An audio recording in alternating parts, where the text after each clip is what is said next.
What is it like flying by yourself at 17?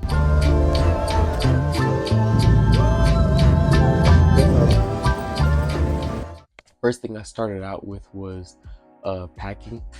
I got my pants first. I folded them half, then rolled them up for suitcase space. Shorts, then shirts, then jackets, then underwear and socks. So then I'll have a suitcase that it separates each side, so I was able to have all my clothes right here.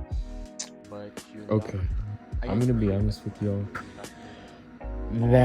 Oh goodness, just going through and editing that part of the video, it was just, all I was doing was basically just going into a deeper explanation, but kind of saying just some random nonsense.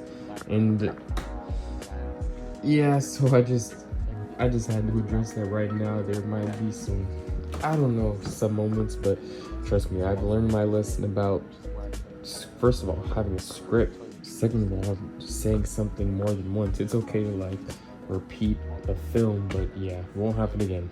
Thank you guys. I also brought a backpack, and in there I put a camera, mic, laptop, just, you know, some things like that. Something that I always like to do, I always got to take some minifigures with me whenever I go on a trip. And these are the selected minifigures that were taken during the trip. I really did, you know, think about it. There might have been some that I thought about, but I already took this one, or whatever the case is. So yeah, I really I thought about it. So yeah, they'll be on the screen for you guys to see with that. One thing that I think is really important as well, make sure all your devices are charged, because yes, there are chargers in the airports and in the airplanes, depending on the flight, and also just depending where you are, they could be all taken up, or there just won't be any in general. So always count on yourself to make sure that you have that side taken care of, so you don't have to be as reliant on the airport's resources, and you'll have your own. Okay, when it comes to packing and the time, you definitely should get it done, I'd say, as soon as possible. I guess if you start packing like a week out for your trip, I guess you might wear an outfit that you want to take out there. So then after you wear it, I guess if you don't have enough to wash every day, wash every 2 days, wash every 3 days.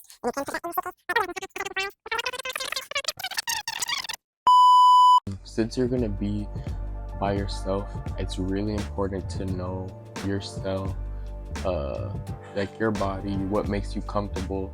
So if you want a neck pillow, bring a blanket if you want, because they're also not guaranteed to have blankets as well. So just bring what makes you comfortable, make sure that you have that. But then also download, if you like to listen to music,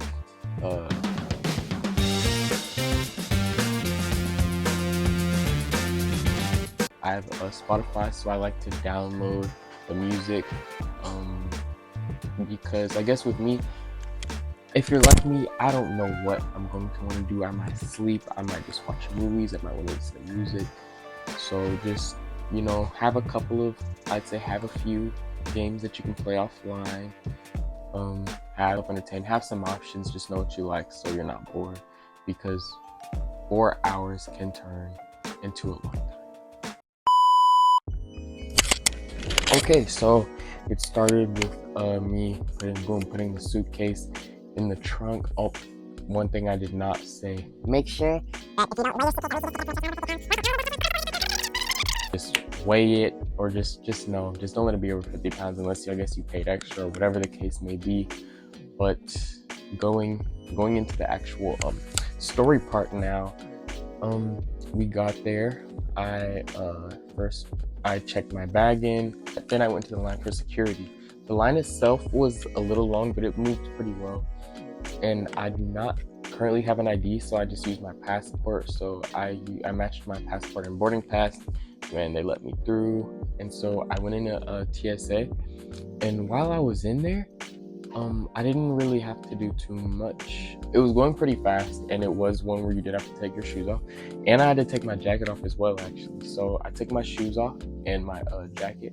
Wear comfortable shoes. I took my jacket off, and then everything out of my pockets. I left my chain on, Like I probably should have, but I wasn't really thinking. But anyways, and I also left all these rubber bands on, and that was fine as well. But I went through and I had a laptop in my backpack. Usually they said to take it out. Somebody call 911. But when I put it on the card already, they'd only said consoles and everything. They didn't say laptop. So I'm thinking like, oh, maybe maybe it's okay. And then as soon as I'm in line, like, oh, don't put your laptops in there. I'm like, okay. And so as I get scanned, it's fine. He just lifts up my chain, feels whatever, it was all good. I'm looking at the conveyor belt. I'm thinking, oh, is my bag gonna get separated, or are they gonna have to check it? They did not, thankfully. So I was all good. I would not suggest doing that. I don't think I'm gonna do that again. But anyways, so yeah, and then after I got my stuff, the lady in front of me was getting a full pat down. Like when I say full, I mean a full pat down. I don't think I've ever seen one up close. It was, I don't know. Anyways, I got that, and my first gate was literally, I think I made a right, and my gate was already right there. So I'm like, wow, this is great. So I ended up getting a croissant sandwich and then 2 Uncrustables, wheat strawberry Uncrustables, and then I ended up also getting a Reese's once I got to the front of the line. I love me some Reese's.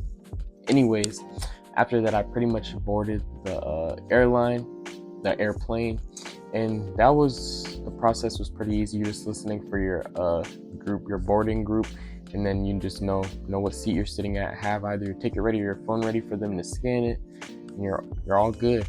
And so once I got in there was a lady and her daughter was sitting next to me, and she had an accent, and I asked her where she was from, because it was different, and I'm thinking it was out of the country, but she said she was actually from North Carolina, which was where we were going, and I'm like, oh wow.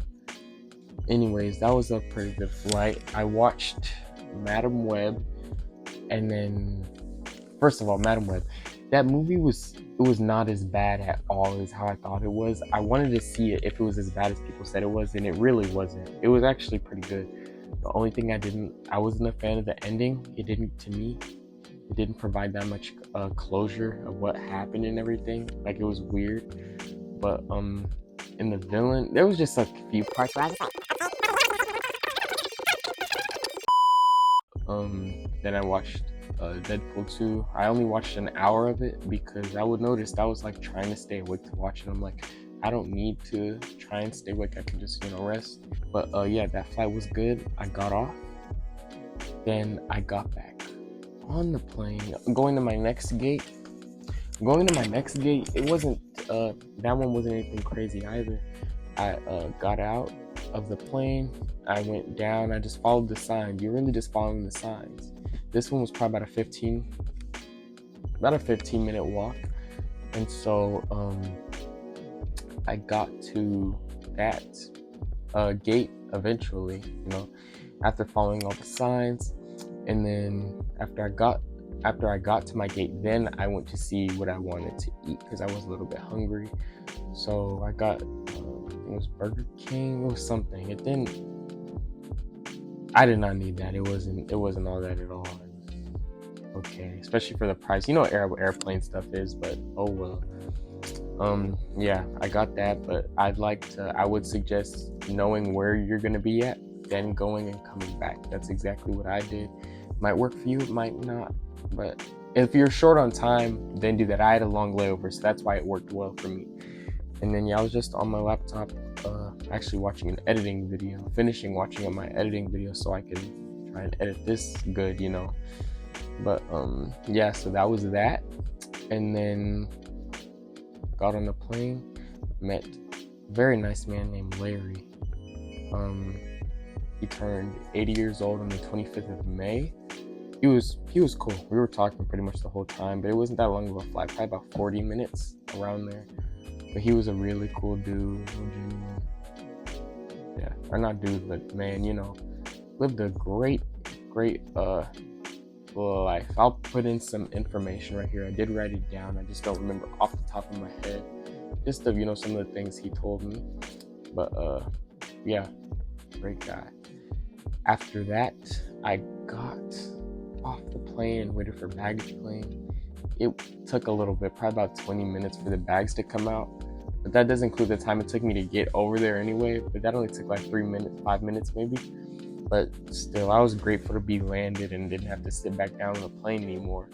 So after I got my bags, I was ready. I was home free. Got in the car. My grandfather greeted me. We headed back. And that's pretty much the end of the story. For me, that was a 10 out of 10 experience, especially for my first time flying by myself. The way everything worked out, the gates were close together and everything, it really worked out well. So I would, suggest, or I'm not saying, I would advise this if you're in a situation where you don't really have someone to fly with you. I would suggest telling, parent or guardian, oh, I think I'm ready, I can do this, if you feel ready, of course. But so I hope this video can be a testament to you going and doing that if you're comfortable with it, of course, because I definitely was, and it was good, it was fun, and my parents didn't have to miss anything, because they didn't have the flyer. No one else had to come out and then come back to get me. So all around, it was a win-win. And yeah, I just wanted to close off the video by saying thank you for watching if you got this far, but just for taking time out of your day. There I'm sure billions of videos on this app, but just to come, just watch what I put together. This is the first video of hopefully many. I want to try to put my best foot forward when it comes to this stuff, so I really do appreciate you watching. Thank you, and I hope you have a good day. And I was gonna say stay something. I don't have a catchphrase yet. We'll find out along the way, and have a good day. Okay. Hey, it's Troy Campbell, the Youth Whisperer. I'm here with Joshua. He wants to say something. Yeah, I want to say something. And my name is Joshua Christopher Campbell. Hold on to your dream. In the words of Joshua, hold on to your dream. Your life, your move. You got